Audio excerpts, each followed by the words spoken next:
Niining panahon nga ang putling ebanghelyo gihagis sa mga hiwi nga pagtulunan. Kinahanglan mo barug ang mga tinunan ni Kristo sa pagpakigbisog sa paglaban sa pagtuo, nga magkausa ug alang sa tanang panahong gihatag sa Dios ngadto sa iyang katawan. Maoy hinungdan nga namugna kining tulumanon ang putling ebanghelyo. 30 minutos nga pagsabwag sa tinuod nga ebanghelyo. Kauban ni Pastor Jeremias Hangad, ang putling ebanghelyo. Tulumanon nga gihatod kaninyo sa Herald of Grace Radio Ministries Philippines. Ang putling ebanghelyo. Ang putling ebanghelyo. Ang putling ebanghelyo.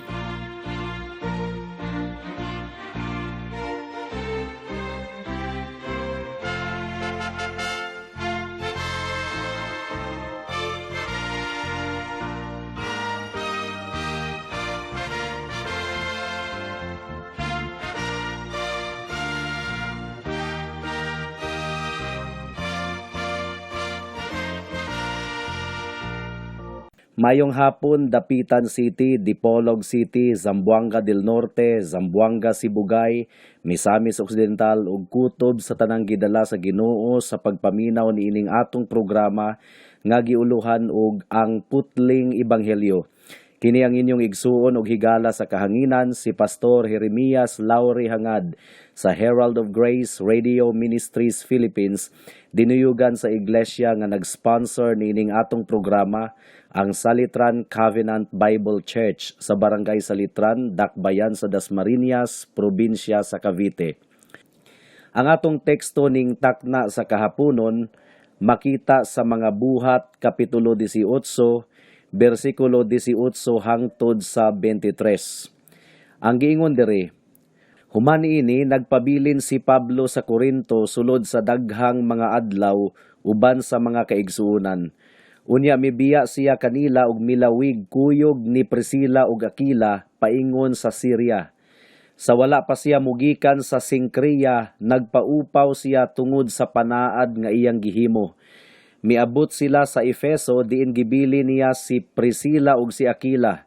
Unya miadto siya sa sinagoga ug nakiglantugi sa mga Hudiyo. Gihangyo siya sa mga tawo sa pagpabilin didto sa dugayng panahon apan wala siya musugot. Hinuon sa pagbiya na niya, giingnan niya sila, kun mutugot ang Dios, mubalik ako. Unya milawig siya gikan sa Efeso. Sa pag-abot niya sa Caesarea, miadto siya sa Jerusalem, ug gipangumusta niya ang simbahan ug unya milahos siya sa Antioquia. Wala madugay, migikan siya ug miagi sa kayutaan sa Galacia ug Phrygia, ug gilig-on niya ang tanang mga magtotoo. May the Lord bless the reading and hearing of His word. Atong nakatunan ni adtong miaging semana nga didto sa Corinto, naningkamot unta ang mga Hudiyo nga mual kontra ang gobyerno sa bag-ong natukod nga Kristohanong relihiyon. Pinaagi sa pagpasaka og kiha kang Pablo sa korte ni Gobernador Gallio. Nga siya kuno nagtudlo og bag-ong mga pagtulunan nga supak sa balaod ug nga posibleng makapagubot sa Pax Romana o taas nga yugto sa kalinaw didto sa imperyo sa Roma. Kung nagmalampuson paunta sila nga mahimong anti-Christian ang pangatungdanan ni Gobernador Gallio, mahimo unta kadtong kapasikaran nga mahimong anti-Christian usab ang uban pang mga gingsakupan sa Imperyo Romano ug mapalong nadayon eventually ang Christian religion. Apan wala kadto itugot sa Ginoo nga mahitabo. Nangaulawan hinuon ang mga Hudiyo nga mikiha kang Apostol Pablo. Dili gayud pildido ang atong Ginoo, dalaygon ang iyang ngalan. Karon sa atong teksto ning takna sa kahaponon, mga kahigalaan, nakita nato nga human sa usa ka tuig ug tunga sa pagpamuhat ni Pablo didto sa Corinto, nakadesisyon siya nga muadto sa Antioquia, muadto siya sa iyang sending church. Kung unsa man ang nakapaaghat ni Pablo sa iyang desisyon nga mubiya sa Corinto, wala kita masayod tungod kay hilo man ang atong teksto mahitungod niini. Nagduda ko nga ang iyang panaad nga Nazirita o Nazirite vow ang nakapabugat sa iyang desisyon. Ang Nazirite vow, mga kahigalaan, usa kadto ka matang sa seremonial nga panaad nga makumpleto lamang inig-adto ni Pablo didto sa templo sa Jerusalem. Ang Nazirite vow, kung wala pa kamo masayod kung unsa kini, usa kadto ka ekspresyon sa pagpasalamat sa Dios pinaagi sa seremonyas tungod kay giampingan sa Dios ang iyang kinabuhi didto sa Corinto. Usapod kadto ka pagpamatuod nga nagpakita gihapon si Pablo og pagrespetar sa iyang Hudiyo nga kagikan. Karon mikuyog usab kaniya si Aquila ug si Priscilla. Again, wala pud ta masayod sa hinungdan sa ilang desisyon nga mubiya pud didto sa Corinto.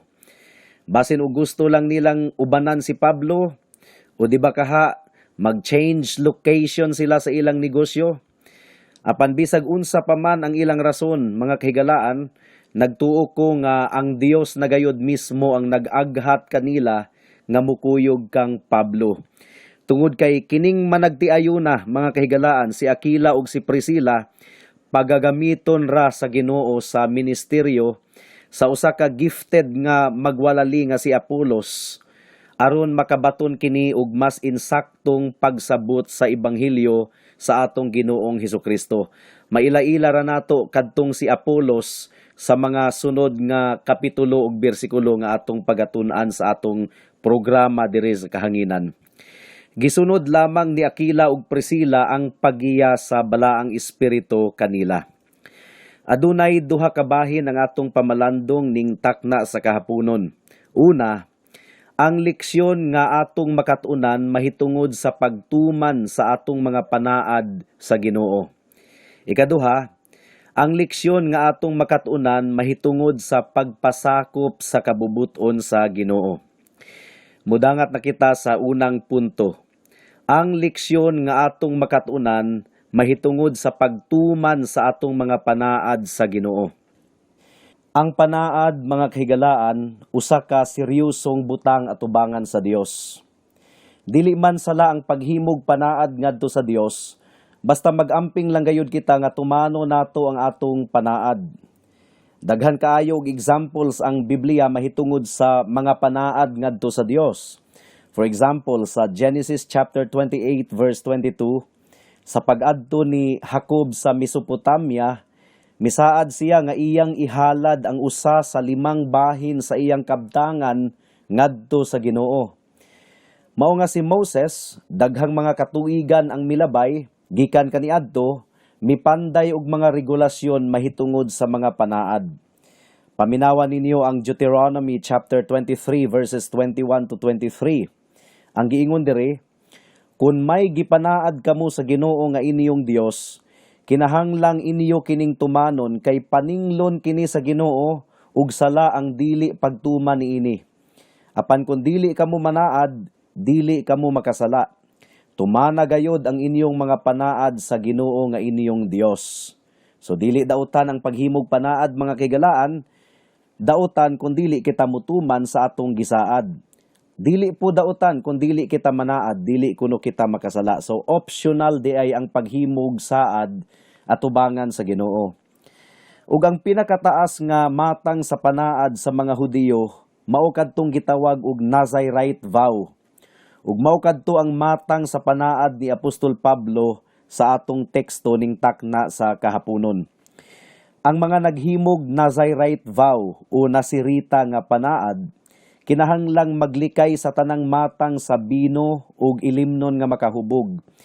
Kinahanglan usab nga dili sila magpaalot sa ilang buhok ug dili usab sila mutambong og vigil sa patay. Kini nga matang sa panaad kasagara mukabat og 8 ka adlaw, mausahay moabot pa og pila ka bulan ug mausahay depende sa nagsaad mulungtad kini sa tibuok nga kinabuhi sa tawo nga nanaad. Kung mahuman na ang panaad, ang pari sa templo maghalad og laki nga karniro, isip halad nga sinunog, o bayi nga karniro isip halad alang sa kapasayloan sa sala, o batanong mga karniro alang sa halad pangkalinaw. Dayon ang pari mao ang mulabaha sa buhok or muupaw sa ulo sa nanaad didto sa pultahan sa tabernakulo aron sunugon kini isip halad nga sinunog didto sa altar sa templo. Kadtong mga nanaad didto sa layo nga dapit nga dili makaadto sa templo sa Jerusalem, inighuman sa yugto sa ilang panaad, makahimong mubuhat sa uban pang mga seremonyas sa lugar mismo diin sila nanaad. Ug mao kini ang nahitabo sa atong teksto karon. Tinuod nga giupaw na ni Pablo ang iyang buhok didto sa Sincrea, apan iyang gidilatar ang uban pang mga seremonyas hangtod nga nakaadto na siya sa Jerusalem, sumala sa nakarecord sa Kapitulo 21, versikulo 23 hangtod sa 24. Karon ang pangutana, mga kigalaan, nganong naghimo pa man si Pablo og Nazirite vow o nasirita nga panaad ngadto sa Ginoo? Well, ang posibleng rason mao nga nagpasalamat siya sa Ginoo sa pag-amping sa iyang kinabuhi didto sa Korinto. Apan nagtuo ko nga gibuhat kadto ni Pablo aron kumbinsihon ang mga Hudiyo nga wala gitamay ni Pablo ang ilang balaod ug nga dili siya kaaway sa mga Hudiyo. Mao nga sumala sa kustumbre sa nasod sa Israel, gihimo ni Pablo kadto nga panaad tungod kay wala man po'y dautan ni adto nga matang sa panaad. Pamaagi kadto ni Pablo aron mabugnaw ang kasuko sa mga Hudiyo kaniya. Mao kini ang iyang gipasabot sa unang Korinto kapitulo 9, bersikulo 19 hangtod sa 23. Paminawan ninyo ang giingon ni Pablo dire. Dili ako ulipon ni bisan kinsa, apan nagpaulipon ako sa tanan aron mas daghan ang akong makabig. Samtang nag-alagad ako sa mga Hudiyo, nagkinabuhi ako ingon nga Hudiyo aron makabig ko sila. Ug kanila nga nailalom sa balaod ni Moises, nagkinabuhi ako ingon nga ilalom niini, bisan dili ako ilalom sa maong balaod aron pagkabig kanila. Sa mga dili Hudiyo, nagkinabuhi ako sama kanila nga dili ilalom sa balaod sa mga Hudiyo aron makabig ko sila. Wala kini magpasabot nga wala ako magtuman sa balaod sa Dios, kaysa pagkatinuod ubos man ako sa balaod ni Kristo. Diha sa mga huyang sa pagtuo nahimo akong huyang sama kanila aron makabig ko sila. Busa nagpahiuyon ako sa tanang tawo aron maluwas ko ang pipila kanila sa bisan unsang paagi. Gihimo ko ang tanan tungod sa maayong balita aron makaambit ako sa panalangin niini. So masabtan nato nganong naghimo pa si Pablo og Nazirite vow tungod kay nakig-uyon siya sa mga Hudiyo aron makabig niya ang pipila sa kanila. Of course, nasayod si Pablo nga walay merito kadtong maong panaad nga iyang gihimo alang sa iyang kaluwasan. Ug nga dili kinahanglang sundon kadto sa tanang mga Kristohanon karon. Tungod kay wala naman kita nahailalom sa balaod sa mga Hudiyo. Gibuhat lamang kadto ni Pablo, sumala sa iyang gipasabot sa basahon sa Korinto, isip pagpakig-amigo sa mga Hudiyo or pagpakig-uyon kanila, pamasin nga makabig niya sila ngadto kang Kristo, tungod kay dako man gayud kaayo ang ilang kasuko kang Apostol Pablo. Apan isip mga Kristohanon, mga kaigsuunan, kinahanglan ba kitang manaad ngadto sa Ginoo sama sa Nazirite nga panaad? Well, mga kaigsuunan, labaw pa sa nasirita nga panaad ang kinahanglan natong tumanon. Ang Nazirite nga vow, temporaryo raman kadto, nga dili sila magpaalot sa ilang buhok for a certain period of time, ug dili sila muinom og bino ug bisag unsang matang sa isog nga ilimnon for a certain period of time. Apan ang mga Kristohanon, giawhag sa Biblia nga mulikay sa mga bisyo ug kailibgon sa kalibutan sa tibuok natong kinabuhi. Mao kini ang giingon sa Roma kapitulo 12 bersikulo 1 hangtod sa 2. Paminawan ninyo ang giingon diri. Busa mga igsuon, tungod sa dakong kaluoy nga gipakita sa Dios kanato, hangyoon ko kamo sa pagtugyan sa inyong kaugalingon ngadto sa Dios, ingon nga buhing halad, balaan ug makapahimuot kaniya. Mao kini ang matuod nga pagsimba nga angay ninyong ihalad. Ayaw kamo pagpahiuyon sa pamatasan niining panahuna, ipabag-o hinuon sa Dios ang inyong kaugalingon, pinaagi sa pagbag-o sa inyong panghunahuna, aron masayra ninyo ang kabubuton sa Dios, unsay maayo, hingpit ug makapahimuot kaniya. So mas labaw pa di ay sa Nazirite vow ang kinahanglan natong buhaton isip magtotoo kang Kristo. It's a lifetime engagement, it's a lifetime commitment nga dili kita magpahiuyon sa pattern niining kalibutana nga ihalad nato ang atong kinabuhi sa atong Ginoong Hesukristo. Adunay mga kaso sa Nazirita nga panaad sa Biblia nga wala matuman sa nanaad. Usa na niadto ang panaad ni Samson ug daghan pang mga katawhan nga gikondenar sa mga propeta tungod kay wala nagmatinud-anon sa ilang panaad. Apan ang Dios, mga kaigsuunan, wala pagayod mapakya sa iyang mga saad. Niadtong nahulog ang tawo sa sala, misaad dayon siya nga iyang ipadala ang binhi sa babayi nga mao ang mupildi kang Satanas ug muluwas sa iyang mga katawhan. Gituman kini sa Dios niadtong iyang gipadala ang iyang bugtong anak nga si Hesukristo. Siya ang binhi nga gisaad nga mipildi kang Satanas ug mihalad sa iyang hamili nga dugo didto sa krus sa Kalbaryo alang sa iyang mga katawhan. Gituman sa Dios ang iyang saad. Ang tanang saad sa Dios sa iyang mga katawhan wala gayoy napakyas bisag usa. Si Jesus usab, mga kahigalaan, matinud-anon gayod sa iyang mga saad. Ug usa sa iyang mga saad nga naghatag og paglaom sa mga makasasala nga mudangop kaniya alang sa kaluwasan, mao ang nahasulat sa Juan Kapitulo 6, versikulo 37 nga nag-ingon, ang tanang mudangop kanako, dili ko gayod isalikway. Usbon ko, misaad si Kristo nga ang tanang mudangop kaniya, dili gayod niya isalikway. Busa higala, dangop na sa Ginoo karon alang sa imong kaluwasan. Kung nabati nimo ang kabugaton sa imong sala, dangop kang Kristo, anaa kaniya ang kapasayloan, pinaagi sa iyang hamili nga dugo. Gani gidugangan pagayod ni Jesus ang iyang saad sa Juan Kapitulo 10, versikulo 27 hangtod sa 30. Ang iyang giingon, ang akong mga karnero mamati sa akong tingog. Nakaila ako kanila ug sila nagsunod kanako. Naghatag ako kanila sa kinabuhing dayon ug dili na gayud sila mga matay ug walay makaagaw kanila gikan kanako.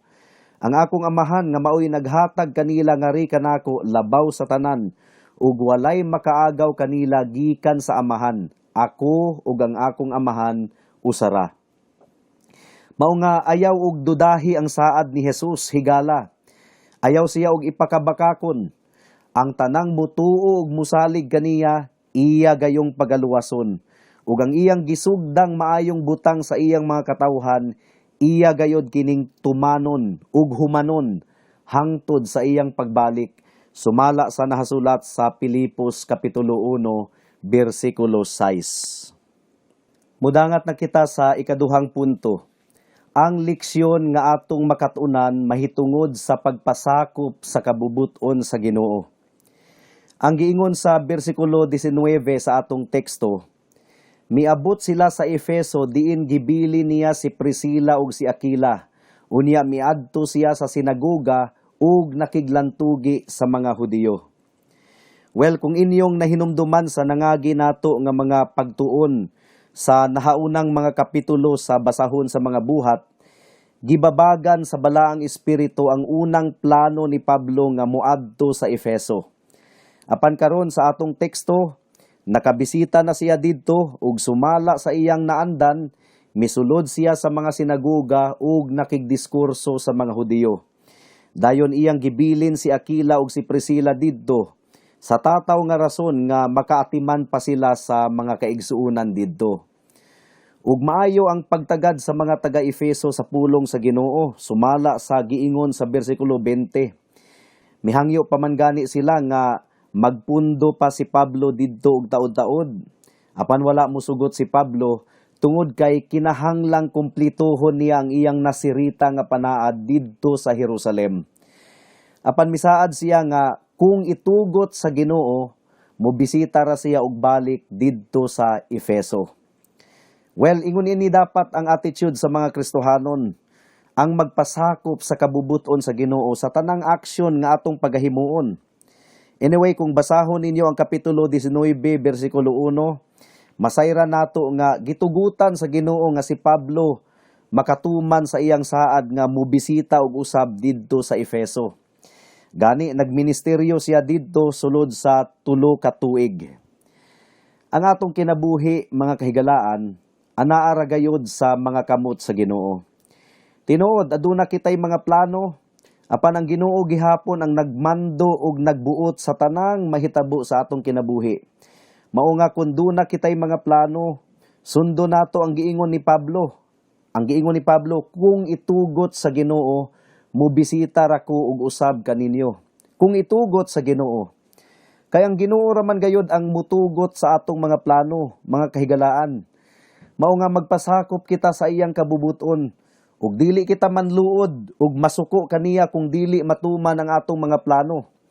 Paminawan ninyo ang giingon sa Santiago, Kapitulo 4, versikulo 13 hangtod sa 17. Ang giingon diri, ani ay isulti ko kaninyo, kamo nga nag-ingon, karon uugma muadto kami sa syudad ug magpabilin didtog usa ka tuig, aron mamatigayon ug makasapi pag-ayo.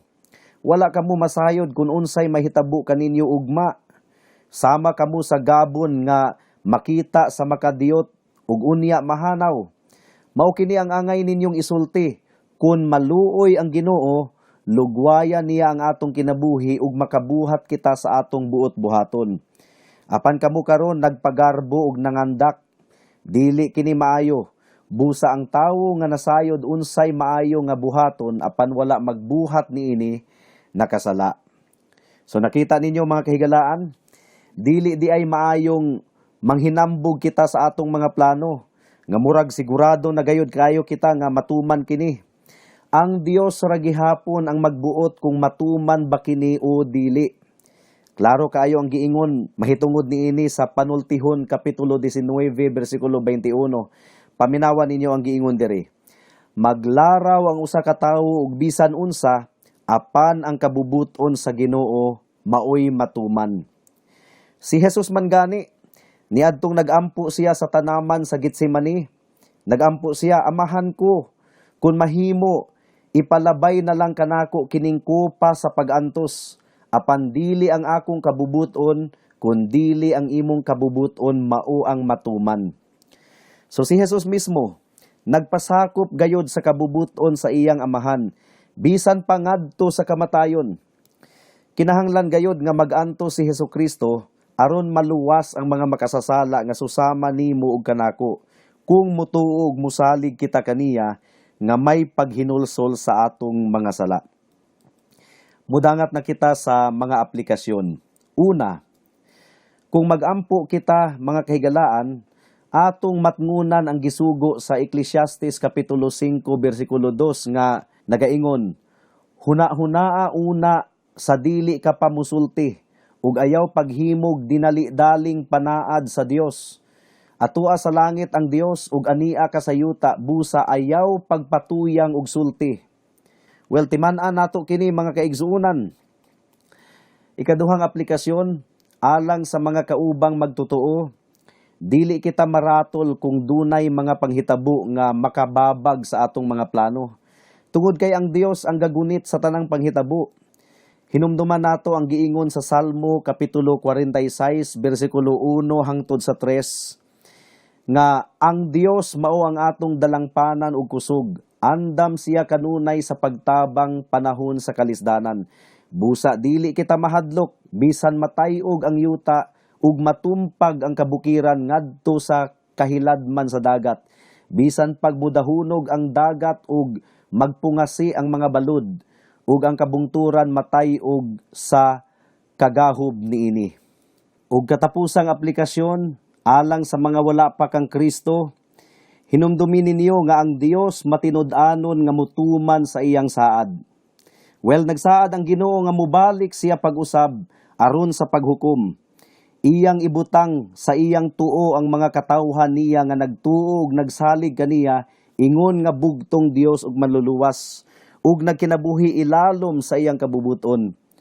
Ug iyang ilain sa iyang wala ang mga makasasala ug iya silang itambog sa walay katapusang silot didto sa dagat nga kalayo nga mao ang impyerno. Tinuod gayud kini mga kahigalaan, tumanon gayud kini sa Ginoo sa adlaw sa iyang pagbalik, sa adlaw sa iyang paghukom. Makaluluoy ikaw kung mahaapil ka sa mas bagang panon sa katawhan nga pagasilutan sa Ginoo. Apan aduna pay laing saad ang Ginoo nga dili pud niya pakyason. Unsa man kini? Kini mao ang saad niya sa tanang mga maghinulsol sa ilang mga sala ug mudangup kaniya alang sa kumpletong kapasayloan ug kaluwasan. Nagsaad siya nga bisag kinsa ang muduol kaniya, dili gayud niya isalikway. Nagsaad siya nga bisag unsa pa kaitom ang ilang kasalaanan, iya kining pagapasayloon ug pagahugasan sa iyang hamili nga dugo. Busay higala, nabugatan ba ikaw sa imong mga sala? Dangup kang Kristo. Dili kaniya isalikway kung mudangup ikaw kaniya, mao kini ang iyang saad. Andam siya sa pagpasaylo kanimo ug pagluwas kanimo, bisag unsa pa kaitom ang imong kasalanan. Buhata kini karon dayon ug mabatunan nimo ang tumang kalinaw sa imong kalag. Buhata kini karon dayon, kay basin ug ugma ulahi na ang tanan. Amen. Hangtod dinhi na lang kita taman sa atong pagtuon karong taknaa tungod kay wala na kitay oras pa. Ako kamong padayon nga giimbitar sa pagpaminaw niining atong programa sa matag Sabado alas 4 hangtod sa alas 4:30 sa hapon dinhi sa Radyo Bibo. Daghang salamat.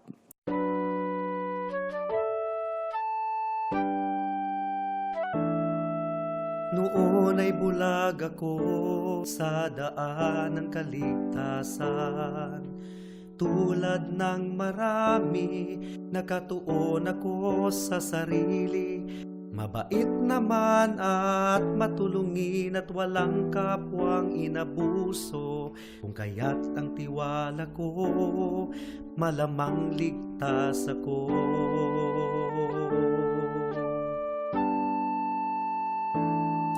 Ngunit ang isipan ko'y binuksan ng Panginoon. Bigat ng kasalanan ko'y pinakita niya sa akin.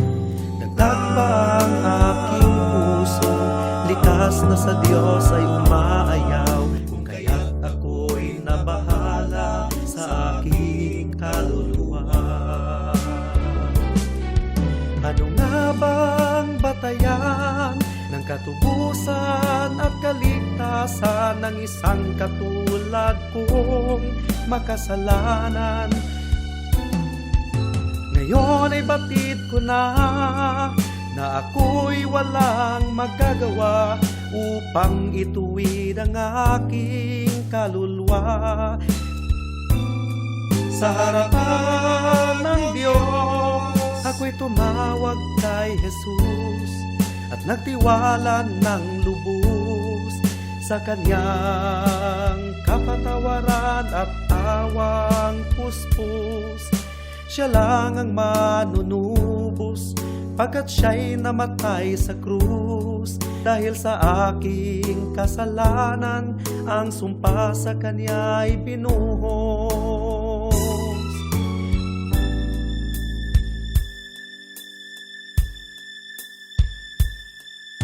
Ngayon ay tiyak ko na ang aking kaligtasan, aking nararanasan, tunay na kapayapaan. Ang puso ko'y binago niya, ang buhay ko'y inayos niya. Purihin si Jesus sa dakilang biyaya niya. Ang puso ko'y binago niya, ang buhay ko'y inayos niya. Purihin si Jesus sa dakilang biyaya niya. Alang sa dugang nga mga pangutana, mahimong mo text kang Pastor Jeremias hangad sa 0935-744-3030.